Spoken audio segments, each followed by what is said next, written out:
እኔ አውቀዋለሁ አካውንቲንግ አካባቢ ያሉ ሰዎች ያውቁታል ግን ብዙ ሰው ምናልባት ካላወቀው ለመሆኑ ኤሲሲኤ ምንድነው? አሶሲዬሽን ነው ማህበር የባለሙያዎች ማህበር ልክ እንዳንተ አይነት ባለሙያዎች 1904 ላይ እንግሊዝ ሀገር ያቋቋሙት ማህበር ነው።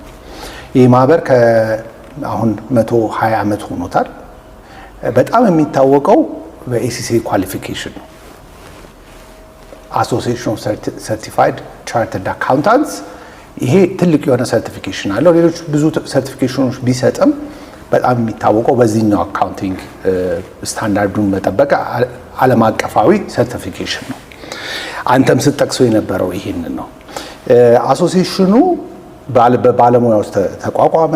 ሙያውን በማዘመን ደረጃውን በመጠበቅ ስታንዳርድ በማውጣት ላይ አብሮ ሰራ። ከዛ በኋላ ያንን ወደ ዕውቀት ወደ ሰርቲፊኬሽን ቀይረው አባላቶቻቸውን ማስተማር ከዛ አልፎ ደግሞ ሌሎችን በማስተማር እያደገ ሄደ።